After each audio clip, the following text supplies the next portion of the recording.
Brian Munger. 4, Captain and Master, Piers Stradenrads. Winner of the Grade 1 G-Bets Gauteng Summer Cup. Number 3, Tilbury Fort, Lyle Hewitson. And the last runner to come out is number 2, Captain Aldo, another out of Raymond Danielson. So jackpot nearly up to 450,000 Rand. Number 4, Captain and Master favourite, 2 Rand 70 and 1 Rand 60. Number 1, Will Pay, 660, 270. Number 3, Tilbury.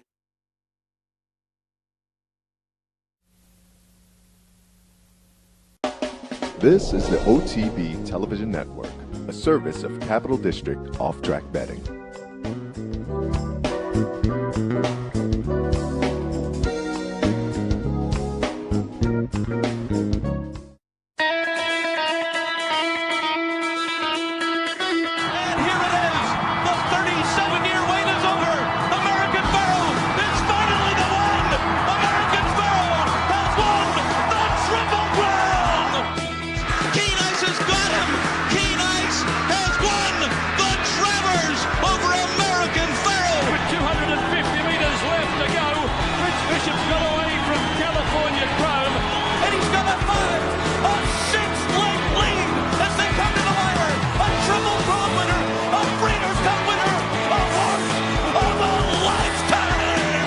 Broadcasting live from the Capital OTB studios, this is Racing Across America with Seth Merrow.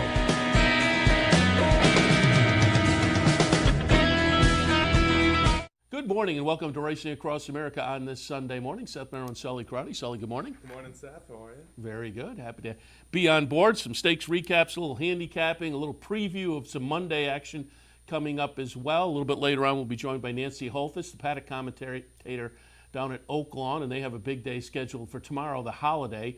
So we'll get a preview of some of that stakes action down there a little bit later on. Want to start the program thanking our friends at Gulfstream Park. Gulfstream Park champions start here, and the Royal Delta at Gulfstream yesterday. That'll be part of our recap. Blaine looked pretty good there. We'll watch that a little bit later on. We'll also have a little international flavor. I pulled up the replay of WINX, which was Friday night our time, Saturday down in Australia, but her 30th straight. Just a phenomenal racehorse. And we've put some of her wins on the show here, but if you haven't had a chance to see her, coming back from a little bit of a layoff and got it done again for win number 30 in a row. And she races at the top level down there. It's just an amazing story for that 7-year-old. So again, that'll come up in our stakes recaps as well. But big day at Fairgrounds, obviously, and we'll hit on those stakes. And a big day also yesterday at Laurel. We had Dave Rodman on to talk in preview, and in review, our friend Frank Vespi from the RacingBiz.com. He, of course, covering racing at the Mid-Atlantic region, and we always reach out to Frank when there's a big day at Laurel. Frank, good morning. Good morning, guys. Good to be with you. Happy to have you on board. And as I say, we talked to Rodman, and we actually taped with him on Friday. Friday sounded like the weather situation was pretty good. How'd things wind up yesterday? Perfect. Nice. It was actually really funny you say that because, you know, early in the week they were saying, well, it might be a dusting of snow, maybe an inch. And then for about 10 minutes in the middle of the week, everybody was running around screaming because, you know, Snowmageddon was coming again. And by the time we actually got to Saturday, it was actually really nice out. It was probably, I don't know, mid-40s and sunny. So absolutely no complaints. The weather totally cooperated this year. Yeah, that works for mid-February. All right, let's jump in and get some thoughts because, again, nice stakes action yesterday. The Fritchie, the General George, the Campbell, a couple of 3-year-old races as well that we will touch on. But let's start with the Barbara Fritchie. And when I talked to Dave Rodman, I pulled up a replay from that Interborough back at Aqueduct this January 25th. She just looked phenomenal in there for Kieran, and so that was the direction I was tilting. But you can't ignore Late Night Powwow. I just thought on the numbers, maybe she was a little bit light, going to have to step it up a little bit. But Late Night Powwow, the West Virginia bred, comes in with an 8-win streak. The betting public did not have the doubts I had. They made the number 2 horse, Late Night Powwow, the 2-1 favorite. Spice Perfection went off as the second choice at 2-1. And Dawn the Destroyer was actually the 5-2 third choice. She'll run third in here. But boy, what can you say about this West Virginia bred Late Night Powwow? She gets it done again. This is now the 9th in a row. She's not WINX, but she's getting there. She's terrific. It's really been a fun story, because she, as you said, she's a West Virginia bred. Javier Contreras, who's the trainer, bought her privately from John McKee, who bred her. He, sort of raised her and then raced her and won a bunch of races. And then after the Charlestown Oaks, when she won that, the guys at Breeze Easy, who are, I guess, Florida and California based, started talking to Javier, saying, "We'd like to buy this filly." And according to Mike Malika, who's the racing manager for Breeze Easy, it took a while. Javier was a little reluctant to sell this one, but I guess they worked out a deal where Javier gets to continue to train her, and then he sold her for pretty good money. So every time they put a new test in front of her, she ups her game a little bit. I mean, it's been remarkable to watch. And I want to particularly point out, just, you get used to seeing in these big races with big horses, like the local guy rides her the first few times, and then they say, okay, but now we got to put a real jockey on her. And Javier has stuck with Charlestown jockey Freddie Peltroche on this horse. He absolutely just a brilliant ride here. And if you go back and you watch the head-on, at about the 5/16, he realizes that Ms. Locust Point, who's in the lead, is going to tighten as they come to the elbow of the turn. It's going to tighten down on the rail where he is, and there's horses sort of starting to come on the outside. So he draws the sword, and she sees that and spurts through along the inside to get to the lead, and that's what wins the race, because he ends up winning by a head when Spice Perfection comes running late. So just a brilliant ride by Freddie Peltroche, and really nice to see kind of the local kid, stick with the local kid, and he rewards you with just a perfect ride in a big spot. And as you say, every time they put a new challenge in front of her, this was the graded stakes challenge, gets through. So it turns out for the folks who bought the horse, you would think breeding potential now moves up with a graded stakes win like that. And again, it was also a test because of the competition. Kieran's horse, Dawn the Destroyer from Stone Street, looked so good in that Interborough. And the horse that finished second, as they say, went off as the second choice, Spice Perfection. Just have to always pay attention to those Southern California sprint shippers, and that one had come in for Peter Miller. So there was a little extra incentive there. This was the horse that actually won the Grade 1 La Brea in the prior start. So this was a salty little field she got through. Yeah, it absolutely was. And you didn't even mention Ms. Locust Point, who's a multiple Grade 2 winner. I mean, this was a really good group of horses, in particular the top four that we've talked about. I mean, they look to be the best in this group, and they're all really good. And, so this was clearly the toughest test that she has faced, and she passed it again. They are talking about the Madison at Keeneland for the next start, which is Grade 1.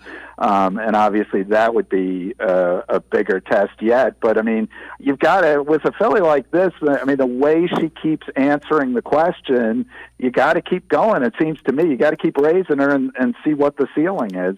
She is not, by the way, neither she nor her sire are Breeders' Cup nominated, and Malika, the racing manager, was kind of saying, we're probably not going to put up the kind of coin it takes for the late nomination. But, there's still plenty of big filly sprints out there these days, and a lot of ways to make money and burnish her reputation for the breeding shed. Well, Mid-Atlantic region in a sprinting filly like that brings back visions of Extra Heat.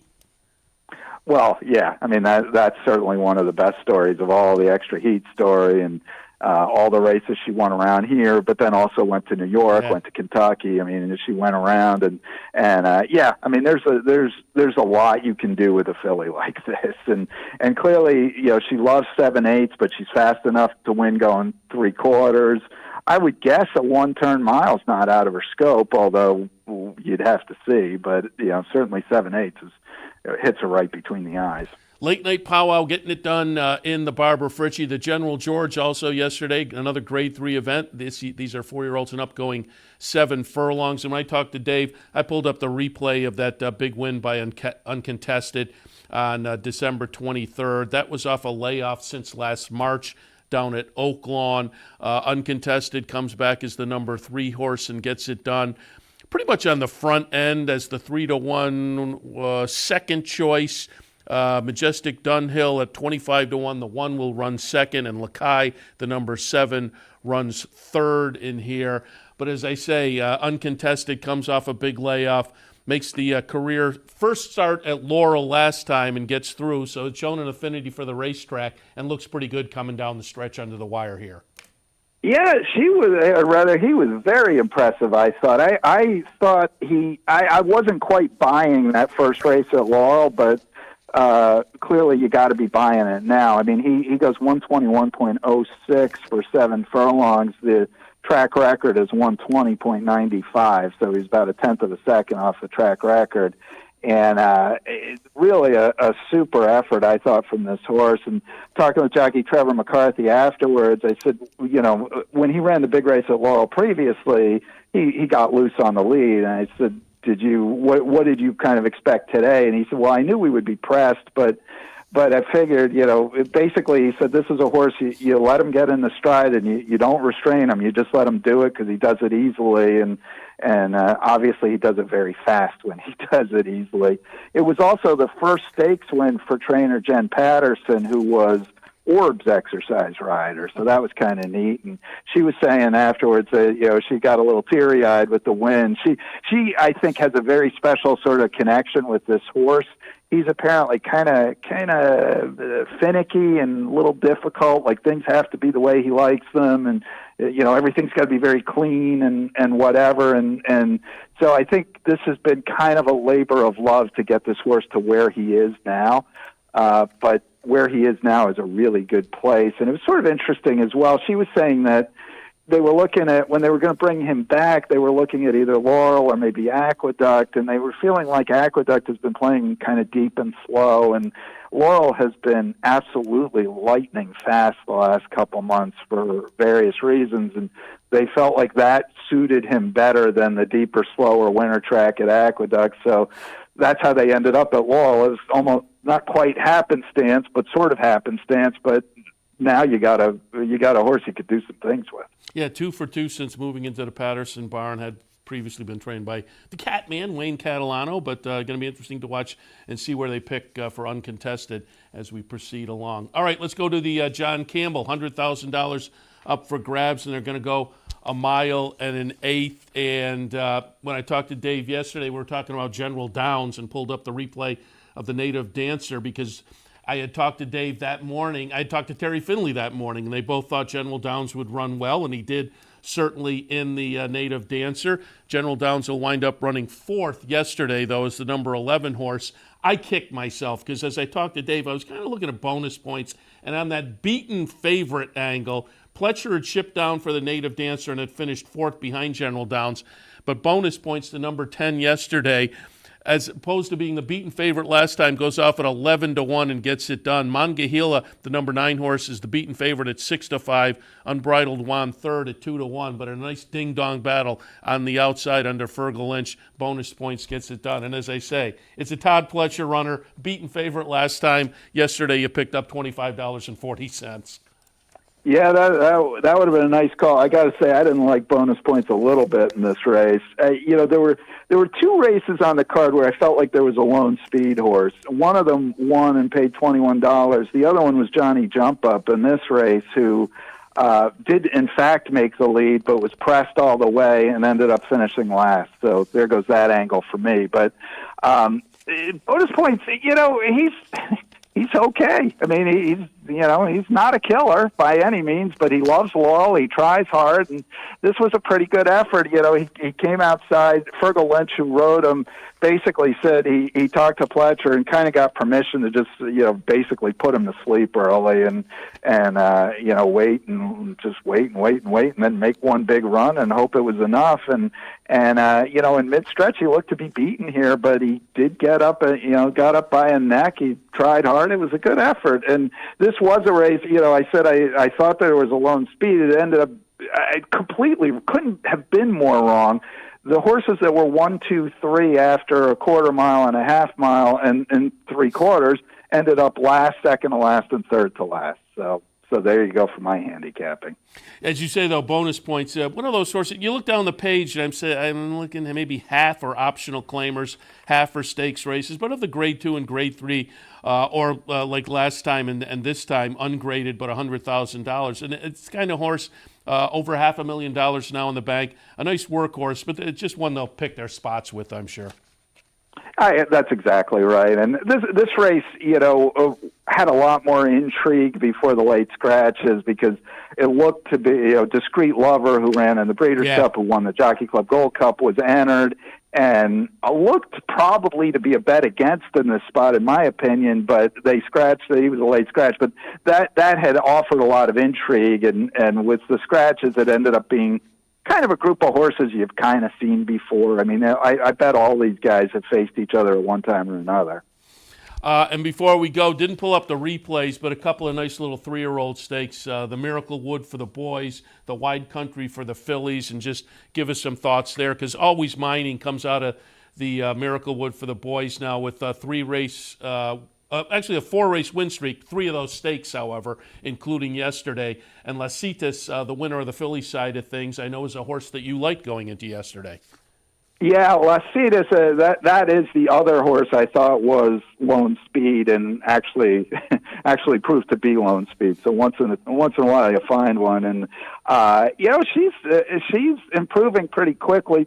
But in all honesty, the Wide Country was not a great race. I mean, the even money favorite, our Super Freak, had been second and third in prior stakes, but pretty well beaten in both of them, and she continued that streak here. And Painter by Numbers came down and was 5-2, was I think the second choice from the betting public, and she's still a mate. She had lost a couple of maiden races at Aqueduct, so this is just a middling group, but it was a good effort from Lasitas, and she certainly seems to be on the improve. But I think Always Mining is a story in the making here. I mean, this is a horse that Runnymede Farm bought privately after he broke his maiden, and I talked to the farm manager, Joe Cassidy, and said, "What'd you like about this horse?" He said, "Well, he had speed, he's Maryland bred, blah, blah, blah."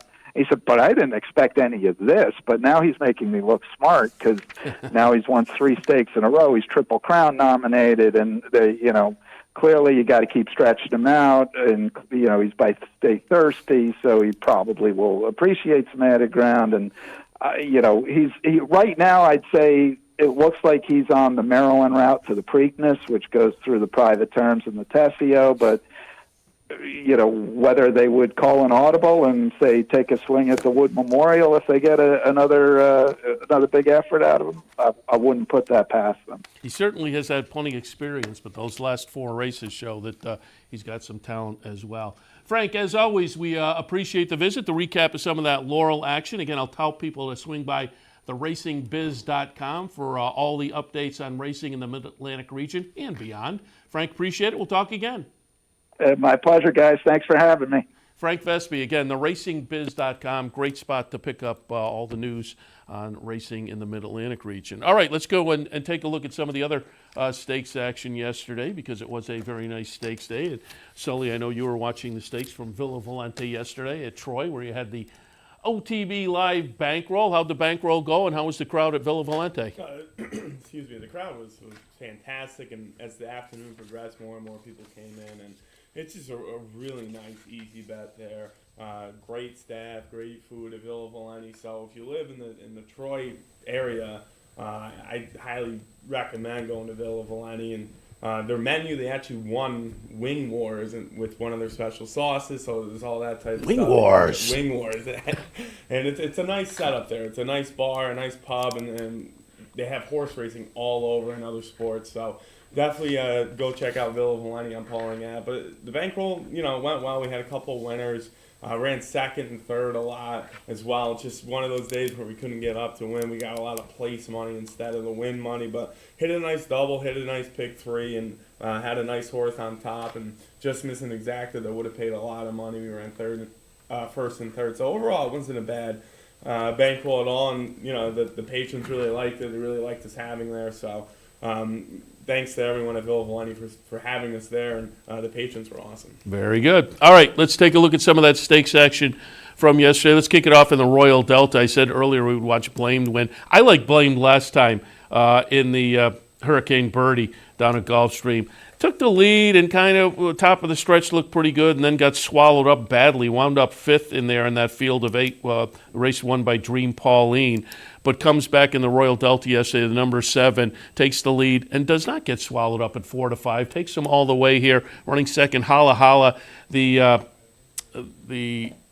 horse that had come up from Mexico on the long win streak, and that one came up and on that Caribbean day had won a stakes race here. They stuck around and took a shot in this race and wind up a decent little second in a Grade 3 event. Tequilita runs third as the second choice at 8-5. Hala Hala was 8-1 with the fourth choice in there, but Blaine gets it done. You know, as I say, disappointed me a little bit last time, but a nice rebound effort. Yeah, it definitely was a nice rebound effort there, but I thought Hala Hala ran a really nice She race, did. and when I saw Hala Hala at 8-1 on the board, and I had to throw a little money on the horse there, so I thought it was a nice performance there. But Blamed, came back and ran a really nice effort after, as you said, pretty disappointing last time out. And John Velasquez was aboard as Tequilita, who did win last time out. Wasn't in that race at all. Just missed out on second. So the top 3 really did separate themselves from the rest of that group. So I thought the right horse won, and Hala Hala, I think if you like the horse, you got a really nice price. Just ran a really nice race, just couldn't be blamed. All right, let's pop over to Fairgrounds on their big day yesterday. Let's start out right at the top of the line with the Risen Star, $400,000 up for grabs for the 3-year-olds, going 1 1/16 in the Grade 2 event. And War Wills, you heard Joe Christofek when we had him on yesterday talking about talking with Mark Cassey, and Mark Cassey being pretty high on the horse. I had read some other comments like that. Well, that turned out to be justified. Leaving from the outside 14 post position, War of Will as the number 14, the even money favorite, gets it done by a chart margin of 2 1/4. I will say I was intrigued by Country House, who looked really good in that maiden breaker at Gulfstream as I sat in here and did the handicapping show that afternoon. But the buyer came up awful light in there. But Country House, the number 9, runs second. Roland, the number 2, or Royland, the number 2 at 69-1, runs third. But the top 2 in here, Owendale, who I talked to Brad Cox with yesterday, talked about Owendale. Owendale disappoints a little bit, running 8th in the field of 14. But War of Will, I'd say the top 2 to me are intriguing going forward. Hog Creek Hustle, a horse that I thought was interesting last time in the LeCompte at a little bit of a price and had run second. I think the 4th from that one's still okay at 16-1. Had a little trouble, so maybe you could throw Hog Creek Hustle into the mix. But to me, the top 2 are interesting going forward. And War of Will, being that Mark Cassey is so high on this horse and now has kind of lived up to that in both the LeCompte and the Risen Star. That one's interesting. But Country House, moving from the maiden special weight win to a good second yesterday, I think is worth watching as well.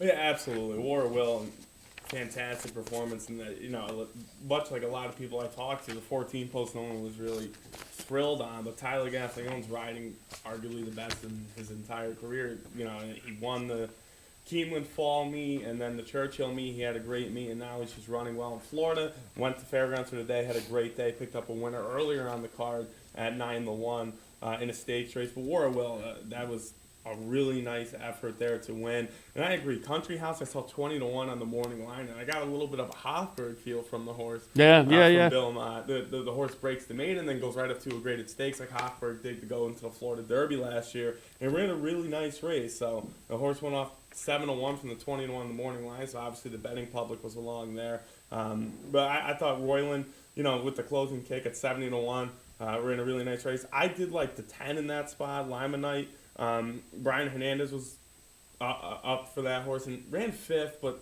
really had nowhere to run the entire way, and finally ducked to the rail and made a little bit of an effort to finish 5th. So, yeah, I think the top 2 are really horses you need to look forward to, and it's going to be interesting to see where Bill Mott wants to place Country House next time out, because the horse most likely will not get 7-1 next time. There was a little bit of a cavalry charge when that third place beyond. So as you kind of allude to, if you like the horse back there, maybe take an extra look, see if there was a trip in there that you can hang your hat on next time.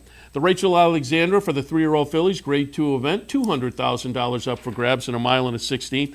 Serengeti Empress goes off as the 9-5 favorite to number 3. And that one, you look at the career, and it was pretty impressive until the Breeders' Cup Juvenile filly last time. Tossed in a clunker there, but came back on Saturday afternoon with a nice rebound win. Serengeti Empress gets it done. Leora, the number 5 second. Eris 2, coming out of a second-place finish last time in the Silver Bullet Day, runs 4th. The disappointment was Needs Supervision, who won the Silver Bullet Day. Did go off at 6-1, however, but that one runs 5th in the field of 8. Nice performance, though, by Tommy Amos's Serengeti Empress to get back on the win side, again, after the disappointing effort back in November in the Breeders' Cup Juvenile filly.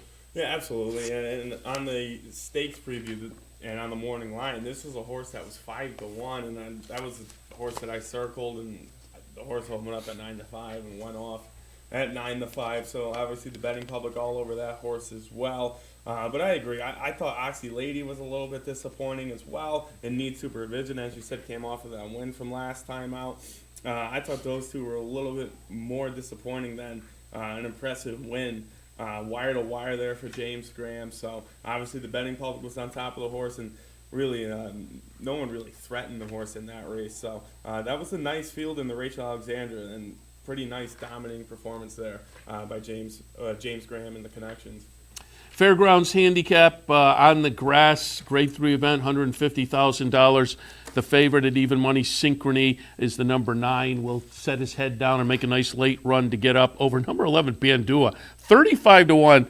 Yeah, the rank outsider, the number 11, looked to be a winner as they turned for home and kind of opened up. But as I say, Synchrony comes on the outside and just runs him down. But 35-1 Bandua, that was a pretty good-looking run for a horse that started the career over in Europe and subsequently ran in the Secretariat, the stakes race at Kentucky Downs, and the Canadian International when last seen. So the 11, Bandua, nice second-place finish at 35-1. 23-1, Mark It Off runs third. So the favorite wins the race, but with a couple of prices underneath, the 50-cent try pays $202. Congratulations if you pulled that down. But Synchrony was logical in here and gets it done under Joe Bravo.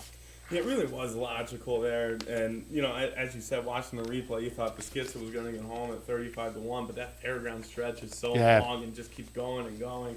So that's why it's just such a tough place to win, even if you make a move in the middle of the stretch, you know, because it's just such a long stretch run. But nice ride by Joe Bravo, and obviously, you know, Synchrony was the horse to be in there. So nice to see Michael Stidham get in the winner's circle there. And, you know, the horse went off even money, and he still got a $4 and change price there. So, you know, overall, I thought it was Synchrony's race to lose. Looked like the horse would have lost, but again, that stretch run just goes on forever and ever. Beskiza almost had another upset at the fairgrounds at 35-1.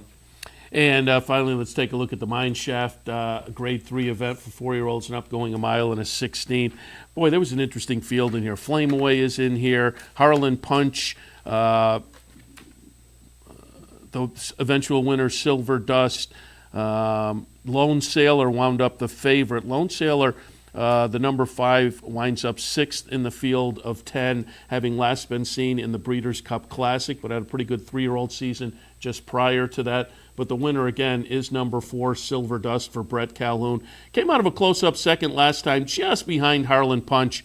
He flips up the finish here. Harlan Punch will run second. Flame Away, the Cassie runner, runs third, the number 9.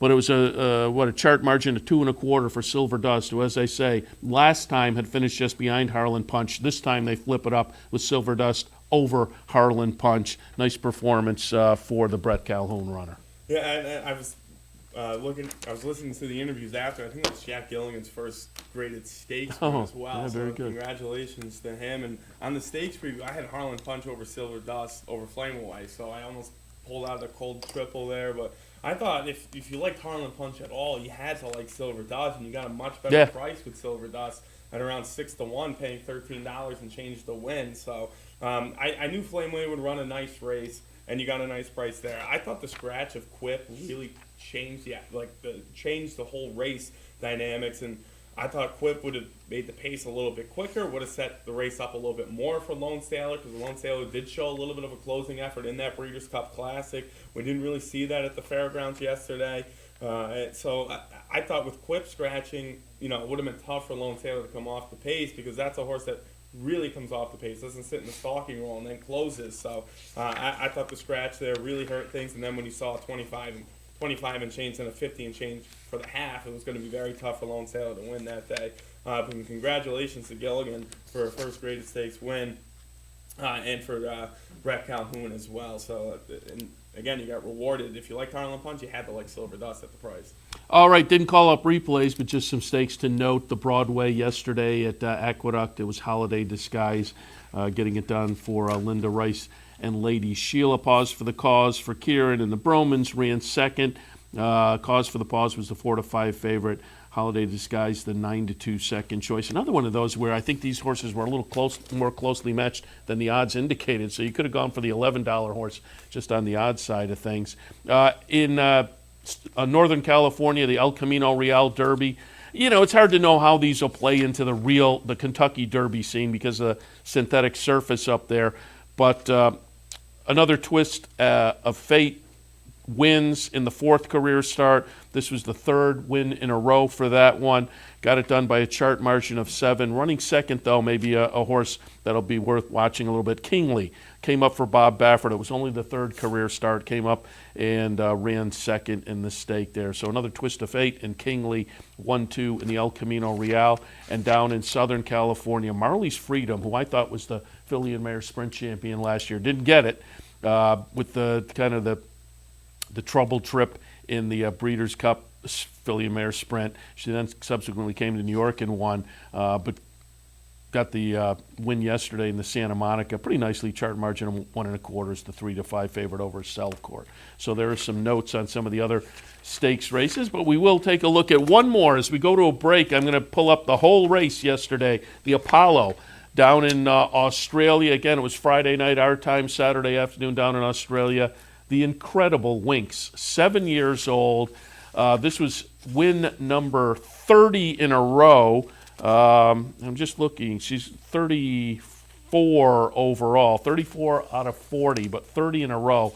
And she has not beaten tomato cans. I think she's won the Cox Plate 3 times now.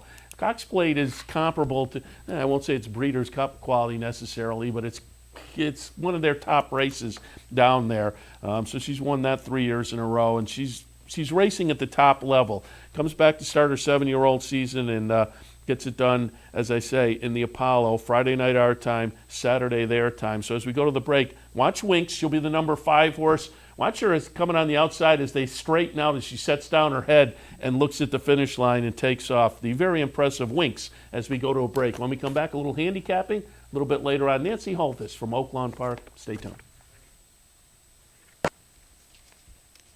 As they turn for home at the quarter pole. Trigger and goes in, and we're all locked and loaded now. The light is on for day one of the farewell tour of WINX, and we're ready in the Apollo. Set now, racing. Well, she was the last out of the gates, but boy, you could throw a handkerchief over them out of the barriers. Who's going to lead here? Tom Melbourne's pushing forward. Patrick Arena. Happy Clapper's very handy. Egg Tart out deep. WINX going between them. Then came Aloysia the rails. Brigham Rocks and Unforgotten is the last one. Tom Melbourne's obliged to go forward and take the lead. He draws a length in front now. If Happy Clapper will get some cover. Egg Tart goes to third, then Patrick Aaron fourth, the rails. WINX has one off the fence, so she can start her trouble from there. On the outside of Aloysia, then Unforgotten, and Brigham Rocks is the last one. 7.50 out. Tom Melbourne, the front runner. The 8-year-old Happy Clapper. He's inching closer, going to the 600 metres. He wants to try and pinch a bit of a march on the chap. Happy Clapper really turns it on to Tom Melbourne. Then Egg Tart, Patrick Aaron, and WINX is 4 lengths away as they come around the turn. Tom Melbourne, the inside of Happy Clapper. Stride for stride. Egg Tart third. WINX is starting to chime into it. Bowman still sits pretty at the furlong. Happy Clapper. Clipperton goes for home. But here she comes now, WINX. She just sidles up on the outside, takes the lead and draws away again. Age shall not weary the champ. Once again, she's haughty and imperious. WINX makes it a third. Apollo Stakes, 2 lengths to Happy Clapper. Photo third, Ectart, Patrick Aaron. Then came Unforgotten. Tom Melbourne weakened out for Maloesia. And Bremen Rocks was the last to finish. Back as good as ever. It may be cold in the Northeast, but in South Florida, the action's hot. This winter, be part of the championship meet at Gulfstream Park, where the fields are deep and the payouts are big. With some of the most competitive turf racing in America, Gulfstream Park is your winter destination for the finest in championship thoroughbred horse racing. And if you're looking for the top jockeys and best trainers, you'll find them all at Gulfstream Park. So play it today. Gulfstream Park. Champions start here. Here in upstate New York, no one provides bettors with more wagering options than Capital OTB. Our network of branch and easy bet locations stretches from the mid-Hudson Valley all the way to the Canadian border and west to central New York. So whether you need to place a bet, fund your Capital Bets account, or watch the next big race, all the action is just around the corner. A full list of our branch and easy bet locations can be found online at capitalotb.com. Capital OTB, the better and most convenient choice for wagering in upstate New York. No matter where in the world you are, the excitement of wagering on horse racing is just a click away. You'll get live streaming, past performances, race replays, our virtual tote board, analysis and selections from professional handicappers, a simple, safe, and secure wagering platform, and best of all, you get track prices. CapitalOTBBet.com. Bet any place, anytime at CapitalOTBBet.com. And be sure to download our new mobile app from the iTunes Store or Google Play. Welcome back to Racing Across America. Let's jump right back in, give some ideas for this afternoon. Sully will start out the third race at Gulfstream. Conditional claimers, non-winners of 2 lifetime. They're going to go a mile on the grass. What are your thoughts in race 3 at the Gulf? Yeah, pretty interesting race here. I went 7, 6, 1, and 2. I went with Courage and Honor on top. You're getting a really nice price at 6-1 here for Kenny McPeak. Nice meet for Kenny McPeak as well. This is just a horse that's going to be sitting in a stalking role. Not much speed on paper here. A lot of the short prices are going to be closers in this spot. But the favorite in the race at 5-2 will be on the lead. And Courage and Honor and Brian Hernandez will be sitting right off the pace. We saw that last time out where the horse just really couldn't get by anyone in the stretch. I think stretching out, going back to the turf course where the horse looked okay on the turf course earlier in the career will really help this horse out. Went 7.5, 2 turns and a little bit better of a claiming level. 2 starts back at 40-1. Ran 6 that day, but earlier on at Keeneland ran a really nice race with Brian Hernandez. Finished 3rd by a length that day against some pretty slow fractions. The horse closed into those slow fractions, so I think pace will be quicker. Going back to the turf, stretching out at a level where the horse could be competitive. Courage and Honor at 6-1 is very interesting. The number 6 is your favorite going after Blue Devil Racing. You get Esmael Jaramillo aboard. A lot of speed for this one, as I said, but this is a horse that usually just folds late. Got to the lead last time out. Pretty quick fractions, though, 23 and then a 47 and the non-winners to 2 level. Finished second by 2 1/4 lengths, but did get caught at the wire 2 starts back at a little bit lighter of a claiming level. So a little bit short for me to take on top, but again, the speed's always dangerous, especially with Esmael Jaramillo in the irons. And then the number 1 is Lemon Blitz. I think you'll get a better price than 7-2. Irad Ortiz will be aboard for Michael Tomlinson.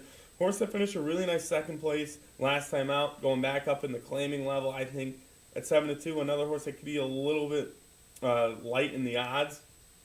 The 0-4 at Gulfstream really doesn't help this horse's cause, but in New York, this horse put up some really good races, including in Saratoga in a state-bred maiden race, came in 3rd, and then went to Belmont, won a route distance and finished, did break the maiden eventually. So I think the 3rd set at Gulfstream will help this horse out, going to a level where the horse could be competitive and race a little bit better in New York. So I'll use Lemon Blitz in the 3rd spot with Irad Ortiz in the irons. In the 3rd race at Gulfstream this afternoon, I went 7, 6, 1, and 2. Seth's going to look at some action in New York. The 8th race at Aqueduct this afternoon. This is a state-bred maiden special weight, going 6 furlongs. Yeah, I'm going to play around a little bit in this 8th. It's a play of the day for me with a exacta box, and we'll hope the field holds together. I think there will be plenty of value. 7, 4, 1, and 5. I was at a real dilemma trying to choose between my top 2, the 7 and the 4.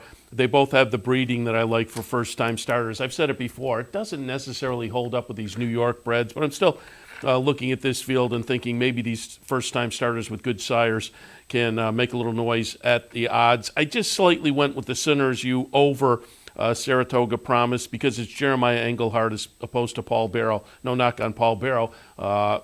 He's a fairly high percentage guy, but based mainly up the Finger Lakes. Jeremiah races up the Finger Lakes too, but clearly races a lot down on the New York circuit. So I just went slightly in favor of the Sinners U with Into Mischief on top. Saratoga Promise with Violence on top, though, says that this one has license to come out a runner, and there's a nice series of bullet workouts as well. So again, we're getting 6-1, 8-1 on the morning line, but we'll also toss in True Blue Giant off a decent-looking debut effort for Rudy Rodriguez, one to build on, I think, and Big Patty Brown showed nice improvement for Pat Kelly in the second career start. So again, I think we have enough value to play around a little bit here. I'll box mine up. Race number 8 at Aqueduct, 7-4, 1-5. Sully's going to take a look at race number 11 at Gulfstream. Optional claimers, non-winners of one other than 5 furlongs in the grass. Sully, what you think in race 11? I went 3, 5, 8, and 7 in race 11. It might be tough to beat High Hours in this spot, but you could get a nice price underneath in the 5 Bourbon Currency. But High Hours, a Brazil-bred horse for Ralph Nix. Tyler Gaffleone back in town after a fantastic day at the Fairgrounds yesterday. Horse that lost at the wire last time out at this level, ran in a restricted stakes, 2 starts back, and finished 4th by 3 behind Little Chesney, who has won other stakes races and has been competitive in some other stakes races. 4 starts back, lost to Ray's Warrior, who ran big in the stakes race the other day, and that was going 5 on the grass. So this horse, the last 3 starts, has raced against much better. Last time out, at a 6-1 price, I really thought should have won at this level. You're not going to get a 6-1 price here this afternoon. This horse should get to the lead with Tyler Gaffleone. The number 5 horse in the second spot at 12-1 is Bourbon Currency. John Kimmel does the training, a first-time gelding. Irad Ortiz will be aboard. A horse that has a really nice closing kick, and a horse that's raced some nice competition in New York before heading down to Gulfstream at the end of the year. Raced against Dr. Shane, who ran huge in that allowance race, 3 starts back at Aqueduct. Also ran big in some stakes company. Also a horse named Carrot, who's run huge down in South Florida and also ran huge in that race against Dr. Shane. And then earlier on in the career in New York at Saratoga and at Belmont, ran against some nice horses, including Therapist, who won a stakes race over the summer at Saratoga. So 12-1 offers a lot of value for a first-time gelding out of the Kimmel barn, who's winning 15% of the stakes races and 17% with a nice ROI on the grass. 12-1, we'll use that horse in the second spot. And then the number 8 horse is I'm a Cardinal. I'm a Cardinal going out for Georgina Baxter. Really nice week for Georgina Baxter. Picked up multiple winners there. A little bit of a horse for course distance angle here for this one. 3 for 4 lifetime at Gulfstream Park and 4 for 6 at the distance. A horse last time out ran a state bred optional claimer. Could have won that race by more than a length, but now you get Chris Landeros aboard. A lot of speed here. You like Landeros on the lead, especially on the grass. And a horse that's done nothing wrong in the last 5 or 6 starts.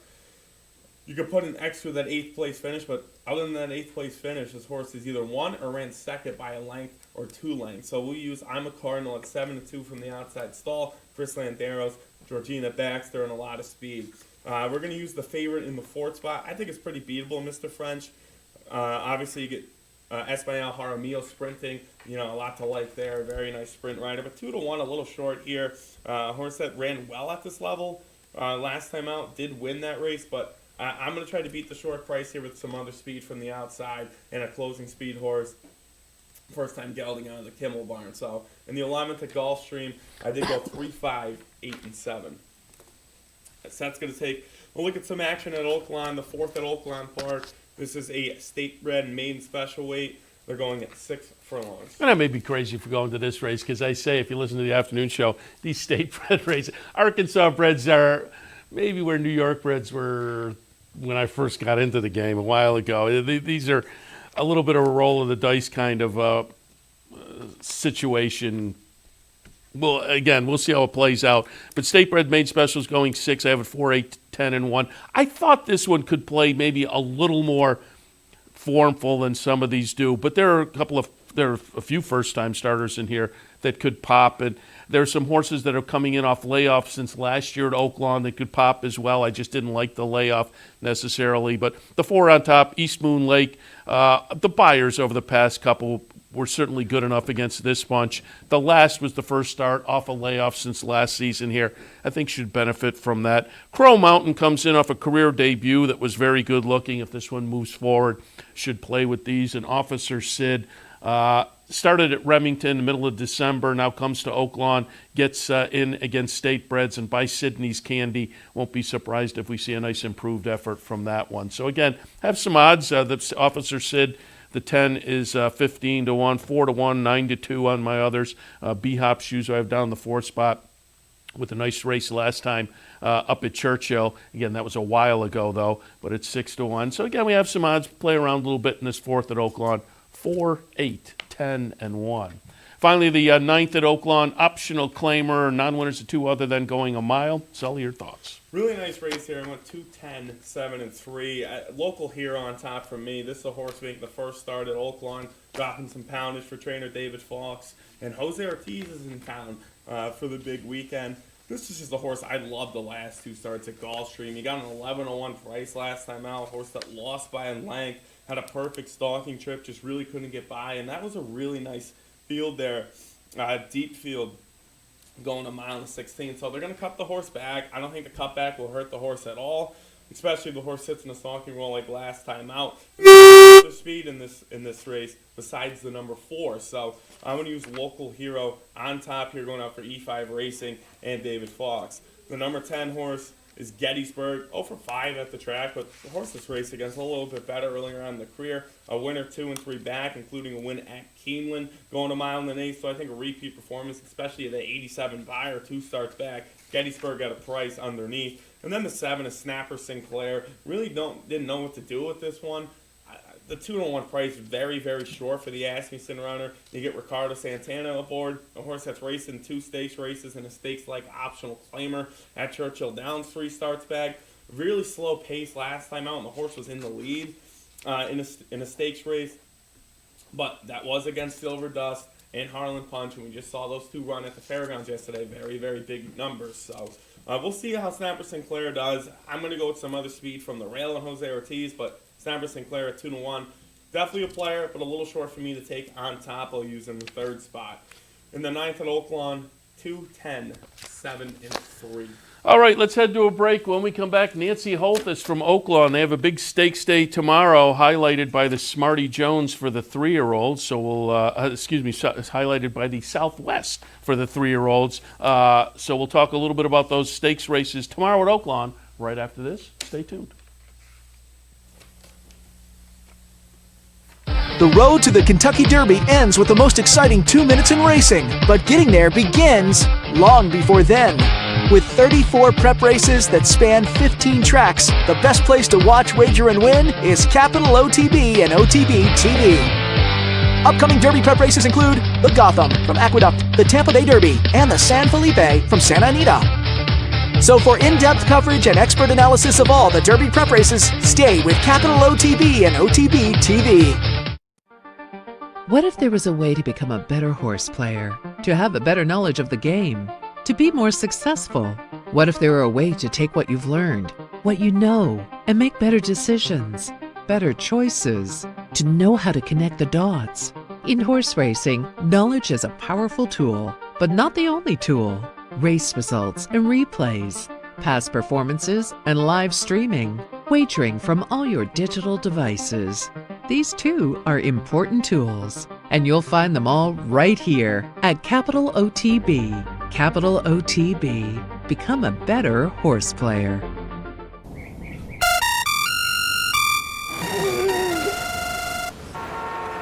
Come on! I want sales reports on my desk by Monday. Whoops. My bad. Love racing?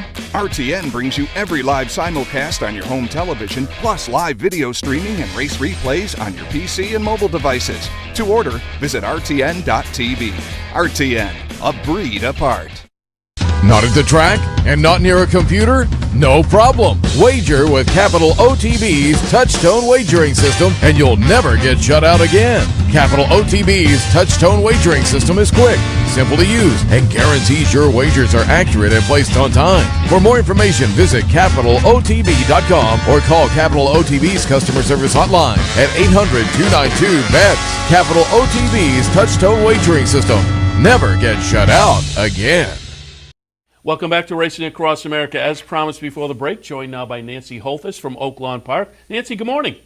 Good morning. Thanks so much for having me. Thrilled to have you on. We haven't talked any OAKLAWN yet. It's one of my favorite meets during the wintertime. I think there's a lot of value and a lot of fun, and that has proven to be the fact as we've gone early into the meet. And as I say, you're the paddock commentator, but also the pregame show. And I just wanted to mention, last week we were out in Vegas covering the National Handicapping Championship. And if folks noticed that there was a sub-announcer last weekend at OAKLAWN, that's because your man Vic Stauffer was actually out playing in the contest. Yeah, you guys got to have Vic out in Vegas, and I had the privilege of working alongside track announcer Jim Byers, who I just absolutely adore. He is just such a pleasure to work with, and yeah, he filled in last year when Vic was at the NHC, and yeah, very always welcoming, and Jim is just such a pleasure to work with, and big welcoming to the fans as well. Normally down in Texas, right? Yeah, he's at Lone Star Yeah. for that race meet, and yeah, the fans just absolutely loved him. All right, also want to touch before we get to tomorrow's races, just checking the Twitter feed and whatnot. I see the Dawn at OAKLAWN program started, and for folks who may be headed down to OAKLAWN during the meet. I know our colleague Brian Nadeau here on the network made his first trip last year with some of his friends, and they're going back again. I have touted OAKLAWN for my visit. Folks, head down, Dawn at OAKLAWN. Talk a little bit about it, because I pulled up the Twitter feed. Nice video of you. You're out serving coffee. You're driving the bus. What can people expect if they go down and enjoy a Dawn at OAKLAWN program? Well, you know I love to cut a good promo, Seth. But Exactly. Yeah, Dawn at OAKLAWN is sponsored by Westbrook Coffee. And, yeah, it's a great Saturday morning program. Yesterday was the first Dawn at OAKLAWN of the 2019 race meet, and I was fortunate enough to have Stuart Elliott as my very first guest. You know, we had to talk about Smarty Jones and his bid for the Triple Crown.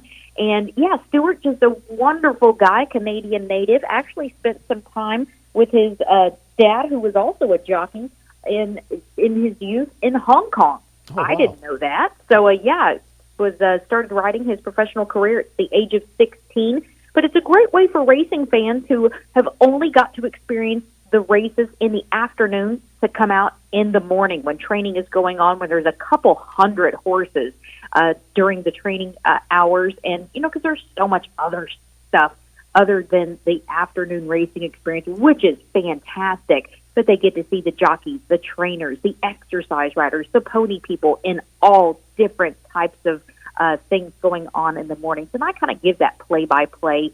And when the track is getting renovated at 8:30, I have those special guests come on, and they really get to, learn more about our racing culture, if you will. And, Stuart, I think, signed more autographs than he did yesterday than in 2004 when he won the Kentucky Derby. So it's really, really cool. So I've got some great people lined up for my next guest, and I'm going to have a four-legged guest as well this year. So very excited. Yeah, of course, up here at Saratoga, they have the breakfast in the morning, and I highly tout it to people and everybody who's gone. Because it's, as you say, it's a different experience. It gives you a different side of the track, and I think it gives you a more personal feel. If folks are on the backside and get to meet the trainers, there's that up close and personal in the afternoon. It's easier to root for those folks, so highly touted. And down there, you're doing it on Saturday mornings? Yes, Saturday mornings from 7:30 to 9:30, and the fans also get on a heated bus, which we definitely needed yesterday, and take a guided tour through the barn area. Nice. So a lot of people don't get to experience that either. So it's fun. We've got coffee and juice and pastries, and a lot of fans like to go after and have breakfast in the track kitchen. So it's a great experience, and it's free, and it's such a great program for all ages. Very good. So anybody headed down this season, keep that in mind. I mentioned the human side, and let's just talk a little bit about that, as we haven't had a chance to talk to you yet during the OAKLAWN season. I pulled up the Equibase stats last night. On the jockey side, David Cohen on top. Ricardo Santana, no surprise there. Ramon Vasquez, Fernando de la Cruz, and David Cabrera leading on the jockey side of things. Trainer side of things, Steve Asmussen, Norm McKnight, Robertino Diodoro, Federico Villafranco, who I always watch down there. He got off maybe to a little slow start, but the last week or so has been alive. And John Alexander Ortiz. Talk a little bit about the human side, and also how is the track playing so far? Because doing the handicapping show in the afternoon, it seems like, like always at Oaklawn, you like to be coming into the stretch and maybe that 3-path making a move, but front runners have held on too. I think so far the track's been fair. Yeah, absolutely. You hit the nail on the head, Seth. The track definitely has played fair. Those outer posts going long, I don't think any trainer likes to draw those outer posts as it is. That first turn does come up pretty quickly as we do have that 1 mile surface. And I definitely want to touch on in the Razorback Coal Front with Todd Pletcher, who's the 5-2 favorite through the 14 post. So, I'm not too sure he's doing a dance of joy for that one.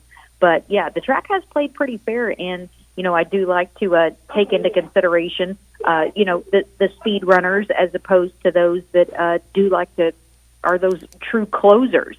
So that, does go into my handicapping angles as well. But, yeah, no shock to see Steve Asmussen and Ricardo Santana on the lead of their respective standings. But, I wouldn't be surprised to see Diodoro make a nice little run for their money. But we've seen some, surprisingly, Brad Cox get off to an uncharacteristically slow start, which I'm just baffled by. Broberg is a little slow starting, too. Yeah, Broberg a little bit slow, and Norm McKnight, last year we saw him, it was his first year here, get off to a little bit slow start and then make a really hard close towards the end of the meet with a lot of trips to the winner's circle. But, I think he got his feet wet last year and not really knew where to place his horses, so to speak, and really off to a solid start. And he also has horses for leading owner M&M Racing this year. In addition, M&M also has horses for Broberg and Diodoro this year. So they've really spread it out and are gunning very aggressively for that back-to-back leading owner title. All right, let's jump in and get some thoughts. Oh, before we do that, Sully, you had a question that I think is pertinent going into tomorrow. Yeah, I was just looking, last year at the Razorback, the weather was absolutely, the sloppy track. I remember walking, going right up the rail on President's Day. So how's the weather playing out and how's the track surface really playing out? Looking forward to the big card tomorrow. Well, we do predict a fast track for tomorrow. It's definitely going to be overcast. And looking at the forecast, I don't see a peak of sun coming out tomorrow, unfortunately. And it was ridiculously chilly tomorrow. They do predict warmer temps today, possibly in the mid-50s, but it is going to dip down again for tomorrow, maybe looking around into the mid-40s. And when I say mid-40s, that makes it feel probably like it's in the high 30s, unfortunately. So it is going to be a fast track, but it is going to be a little bit chilly. All right, let's jump in. The Bayakoa, race number 7 on Monday afternoon, couple $100,000, Grade 3, Fillies and Mares. This kind of leads into, of course, later on in the season, the Apple Blossom. And I will say, Nancy, I talked to Brad Cox for our show yesterday, and he's thinking maybe, and not set yet, but maybe Apple Blossom for Monomoy Girl. That would be a lot of fun, certainly. But the Bayakoa tomorrow, Promise of Spring comes in off a nice second last time in a turf race down at Fairgrounds. That makes that one interesting. She's a Julie comes in for Steve Asmussen with some nice form showing underneath. Remedy for the aforementioned Brad Cox. But I pulled up the Houston Ladies Classic from January 27th. Number 4, Moonlit Garden, will run second, but run second behind Midnight Bijou. So no shame there running second to that one. But Moonlit Garden, with Jose Ortiz on board, is in the far outside 10 post, which you kind of alluded to earlier. What are your thoughts on the Bayakoa? Well, it's interesting to see, the home track advantage may play in here. She's a Julie does have a most recent work here after stabling down at the fairgrounds the majority of the winter. Nice little 4 furlongs. I think just one of those just solid maintenance drills, if you will, in 52 flat. Asmussen has scored 3 runnings, most recently in 2017, and did come up against several of the horses that do return in the Baiacoa, most recently at the Zia Park Oaks back in late November. So it might be a little bit of a rematch. She ran 4th, but it was a very respectable 4th, beaten less than 2 lengths. She was the beaten favorite that day. She does have plenty of graded stakes experience, did win the Remington Park Oaks back in late September. His go-to in Ricardo Santana in the irons.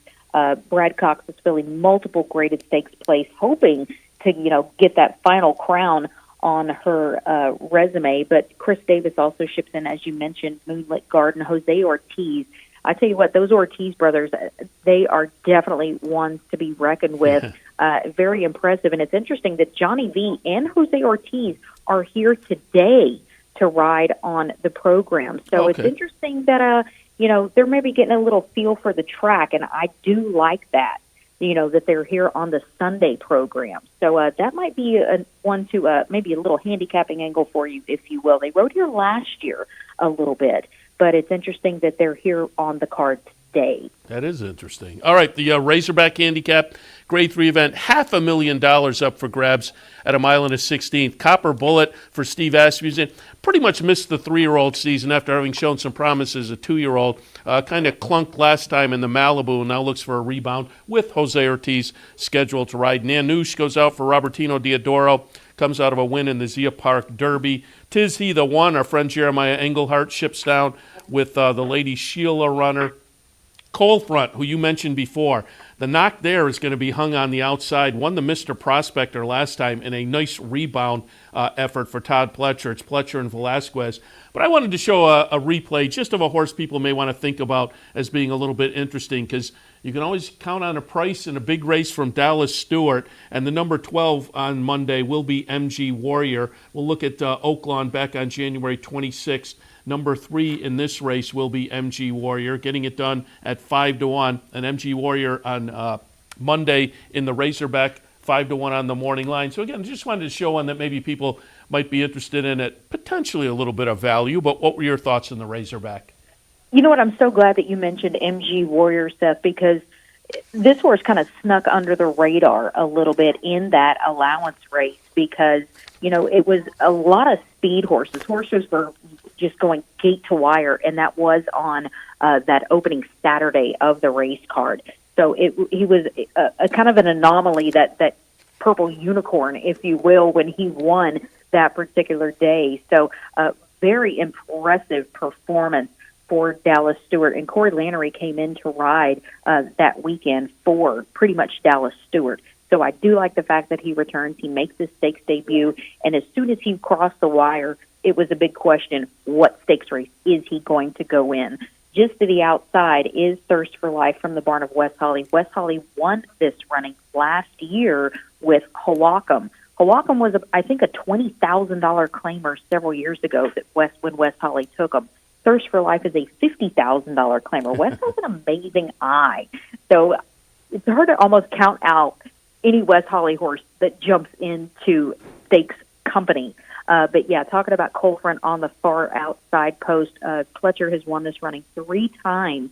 But you can't anytime fault the confidence of Johnny Velasquez. So this horse 5 for 7 in the win column. But again, he won from the outside post last time, going 7 furlongs. But again, he didn't have to take that quick turn coming up. So again, got to look at Steve Asmussen, who gets that 1 post position. Jose Ortiz in the irons, coming off a disappointing 11th finish in the Grade 1 Malibu in late December, opening day of the Santa Anita meet. He was sitting near the quarter pole. You might want to give him a mulligan for that one. But you've got to remember, he had Gunrunner in this one in 2017. So a really, really competitive group in the Razorback, and potentially the winner of this is going to go in the OAKLAWN Handicap. Yeah, I think it's going to be fun. And again, that Jeremiah horse, he's going to bring down Trevor McCarthy from Laurel. So that horse is interesting to me as well, just because interested in the connections in that one. All right, the Ninth race on Monday, the highlight, the Southwest 4, the 3-year-olds obviously leading a little later in the season to the Arkansas Derby potentially. Grade 3, $500,000, 8.5 furlongs. Boldor is a horse I have liked since the career debut and has disappointed a little in the last 2. We're going to take a look at the Smarty Jones from January 25th. The winner will be number 8, Gray Attempt. Number 1, Long Range Toddy runs second, and Boldor, the number 5, runs third for Steve Asmussen. At 12-1, I might be willing to give him another chance, but the winner, Gray Attempt, is coming back on Monday afternoon as well. Asmussen also has Bankit, who was the beaten favorite in the Smarty Jones, running 6th. Olympic runner for Mark Cassie has hung in the outside 11 post, but has shown a little bit of potential in the first couple of career starts. Boy, I think this is a fun edition of the Southwest. What are your thoughts? Well, after watching the Risen Star yesterday at the fairgrounds, I definitely think this is possibly an easier group than the Risen Star came up, which I'm happy about. But, the Smarty Jones winner, Gray Attempt, appears to be a need-the-lead type of horse. He drew the far outside post position last time, does get that rail this time today. He only scored last time when going a mile, also testing 2 turns by a neck. So he does get that extra distance this time in the mile and a 16th. So it is going to be interesting to see, pushing that little extra distance, how he is going to handle it. Also, it's almost like a Steve Asmussen deja vu back to the Springboard Mile, as he does send out 5 contenders in here. So, it's like the whole barn, the whole contingency is coming over. Cutting Humor, no disguise to see Todd Pletcher, sending out a horse that ran second in the van make his stakes debut here in the Grade 3 Southwest. He's kind of known for that, sending him here to OAKLAWN to make their 3-year-old stakes prep. So wouldn't be surprised to see this horse jump up and run big. But it's kind of a wide open crapshoot here. But it's I like Paul's horse, to be quite honest. Okay. 6-shooter. He came running really late in the Smarty Jones. He ran 4th, only beaten a neck, and a length behind the 3 horses that do return. That was going a mile, and he is getting blinkers. Stewart made a move on him, and he kind of sucked back a little bit when he was going up between horses. Therefore, he is getting the blinkers. Stewart worked the last time out when he did put the blinkers on, and he's really, really training very, very well. So, we were at dinner last night, and I said, have you looked at the odds? And he was just absolutely amazed that they've got him at 20-1. So we do expect a big effort out of him, but it really is, I do think, a wide open race. Paul, for folks who aren't familiar, Paul HOLTHUS, training 6-shooter. And I should have mentioned at the top, Paul's off to a nice little start at the meet. I do the handicapping show in the afternoon, and he beat me with a decent price about a week and a half ago. And that's when I kind of picked up, he's kind of running some nice little horses in here. Speaking of the odds, I'm going to be interested to see if Cutting Humor goes off as that short of a price. It's Todd Pletcher, it's Velasquez. Clearly that horse is going to take a lot of action. But there are other horses in here with already stakes experience. I'll be really interested to see what we do get when they load in the gate as far as the odds are concerned. Yeah, absolutely. And, just because Pletcher is sending those in here, I wouldn't be surprised to see him, go off as the morning line favorite, despite not having that prior stakes experience. Gray Attempt, obviously a local favorite, especially with the Jinx Fires connection. But, yeah, it is going to be pretty interesting to see who does get that last minute tick at the window. Also, wouldn't be surprised to see Superseed maybe jump up and do some improving. I wouldn't be shocked by that at all. Also, Keith DeSormo ships this one in. Sueño, which translates to dream in Spanish, coming off a second in the Grade 3 Sham. So, Keith thinks that, shipping is good for him. He likes him to run on a different surface. And just to give him that experience, tighten him up. And, this horse's ultimate goal is the Santa Anita Derby. So there's a lot of different variables that are coming into play going into the Grade 3 Southwest on the road to the Arkansas Derby. And just by the way, the Bayacoa the Razorback and the Southwest, they're all three legs are part of a cross-country pick 5 Oh, right. in correlation with Aqueduct 7 and 8. So that's huge. So, so very excited to be a part of that on the President's Day program. Yeah, I'm glad you mentioned that, and I know Andy Serling and company are going to have a special Monday edition of their normal Saturday show on tomorrow as well, and so that'll cover that pick 5. I'm glad you tossed that out there. Nancy, fun edition of the Southwest, and as I said, fun that you're underway at OAKLAWN, one of my favorite meets during the winter time. Certainly appreciate your taking the time this morning, and again, we'll check in before the meet gets too far along next time. Good deal. Thanks so much, guys, for having me, and good luck today. Appreciate it. Nancy HOLTHUS, again, you see her in the paddock before the races down at OAKLAWN and doing the pregame with Vic Stauffer. As I said, Vic was at the National Handicapping Championship, so he wasn't announcing. Took a couple days off to take his shot at $800,000. I'm not sure if he made Sunday or not. I know he didn't make the final table, but again, it was a lot of fun. I mentioned it on yesterday's show, the National Handicapping Championship. Again, I want to thank the folks for hosting us out there, Treasure Island and the NTRA. Had a good time out there, and it wasn't just Vic. There was a lot of familiar faces out there. All right, let's see. We've recapped. We've given some ideas for this afternoon, some ideas on the nice stakes day tomorrow, so I think we're done. Absolutely. I guess so. Seth Merrow and Sully Crotty in here on a Sunday morning, racing across America. Do want to remind folks tomorrow there are a couple of promos here at the Clubhouse Racebook, a knockout challenge, also a winner bet or a match bet promotion, I think. So it's a knockout and a match bet here at the Clubhouse Racebook for the holiday with nice racing around the country on the President's Day holiday. So keep that in mind. A couple of promotions here at the Clubhouse Racebook, 711 Central Avenue in Albany. Thanks to our friends at Gulfstream for their sponsorship. Gulfstream Park, champions start here. Sully, good luck. Good luck to you. Good luck to all of you. We'll see you again next time. I'll be back in about an hour or so with OTB Live. Stay tuned.